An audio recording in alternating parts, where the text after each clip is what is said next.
L'actualité dans les pays de l'AES nous conduit au Burkina Faso avec l'ouverture des journées à faible émission de carbone à Bobo-Dioulasso. Les journées ont été ponctuées par des opérations de salubrité, des contrôles de réfrigérants, des véhicules à 4 roues, des échanges et séances de sensibilisation sur la gestion des déchets. Le reportage de Hassan Gourabou et Adaman Julien Daméli. Paris réussit. À Bobo-Dioulasso, les journées à faible émission de carbone, JFEC 2024, ont permis de mener plusieurs actions sur l'ensemble de la commune, en lien avec la réduction des polluants atmosphériques et la préservation du cadre de vie. Au nombre de ces actions, des opérations de salubrité, des contrôles de réfrigérants pour véhicules et des séances de sensibilisation sur la gestion des déchets. Le bilan dressé par la délégation spéciale à cette cérémonie officielle montre à souhait des motifs de satisfaction. Nous avons enlevé plus de 20 000 mètres cubes de déchets solides. Il y a eu 5 décharges sauvages que nous avons nettoyées et nous avons décidé que plus personne ne va verser les déchets dans ces décharges-là. Donc vraiment, nous demandons à nos populations de faire l'effort.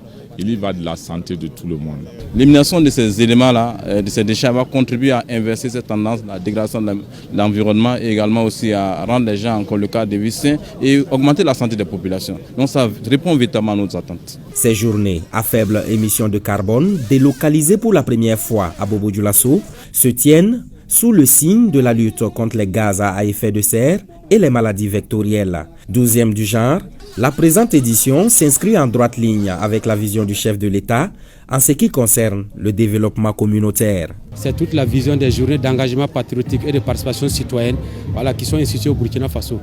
Donc l'activité aujourd'hui, c'est un prolongement pour montrer que le Burkina Faso fait des efforts pour réduire son empreinte carbone, pour réduire ses émissions de gaz à effet de serre et d'autres gaz polluants. Donc il y a beaucoup d'actions qui sont mises en œuvre, qui vont continuer. Et pour consolider les acquis, le ministère en charge de l'environnement a saisi l'occasion pour remettre du matériel de salubrité au profit de la commune et des établissements scolaires bénéficiaires des clubs écologiques. Les partenaires ayant contribué à la réussite de cette édition 2024 des JFEC ont également reçu des attestations de reconnaissance. Au Niger, les forces de défense et de sécurité ont mené cette semaine des opérations de grande envergure. Au cours de celles-ci, elles ont procédé à des interpellations des suspects et récupéré des matériels de guerre et beaucoup d'autres objets. La synthèse avec Jocelyne Amoussou de la télévision nigérienne. Dans la région de Tillabéri, sur la rive droite, dans le cadre des efforts continus de renforcement de la sécurité, plusieurs interventions ciblées de l'opération NIA ont permis des avancées significatives dans la lutte contre les réseaux criminels. Le jeudi 21 novembre 2024, aux environs de 6 heures du matin, une unité des forces de sécurité opérant dans le secteur de Tamou a intercepté un important ravitaillement logistique destiné probablement au groupe criminel évoluant dans l'est du Burkina Faso. Le véhicule suspect, en route pour rejoindre Botou au Burkina Faso, a été appréhendé avec une quantité significative de vivres et de céréales. Dans la même dynamique, un renseignement exploité avec efficacité a conduit à l'arrestation, toujours à Tamou, d'un individu identifié comme un complice actif des réseaux criminels. Par ailleurs, lors d'une patrouille dans la zone de Dargol, un présumé terroriste, dénoncé par des sources collaboratrices, a été arrêté par un détachement militaire. À Tera, dans la matinée du 21 novembre, vers 4 heures, une opération conjointe a été menée à proximité des sites de déplacés internes situés près des cimetières musulmans de la ville de Tera. L'intervention planifiée suite au lancement de l'opération Nassara 1 le 16 novembre 2024 visait à contrer la possible infiltration d'éléments terroristes affiliés au GSM et à l'EIGS parmi les populations déplacées. Bien que l'opération n'a pas permis de saisir des armes, elle a conduit à l'interpellation de 39 individus suspects.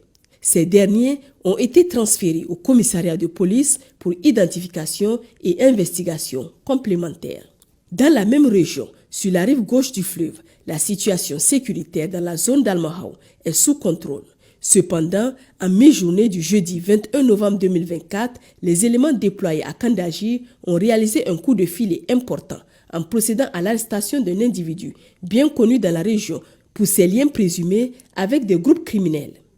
L'intéressé est également fortement suspecté d'avoir participé à la planification de l'attaque récente contre les infrastructures du contournement de Kandaji.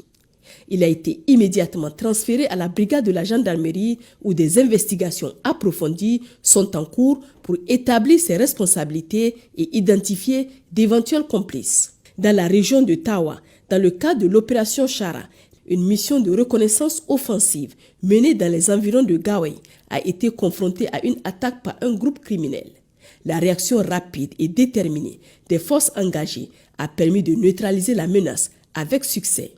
Le bilan de l'affrontement fait état de 3 terroristes tués, 8 individus interpellés pour enquête dont 2 blessés, 6 armes récupérées, 3 motos détruites. Dans le nord du pays, dans la zone de défense numéro 8, dans le cadre du renforcement des efforts pour la souveraineté nationale et la lutte contre l'impérialisme, un groupe significatif d'anciens combattants du Front patriotique de libération s'est rallié aux autorités nationales et ont officiellement déposé les armes à Madama, marquant leur engagement à contribuer activement dans la cohésion sociale ainsi que la mobilisation nationale contre toutes les formes d'ingérence dans la défense de notre indépendance. Le groupe a remis un important lot de matériel comprenant plusieurs armes lourdes et légères, des équipements de communication, des véhicules ainsi que des milliers de munitions variées.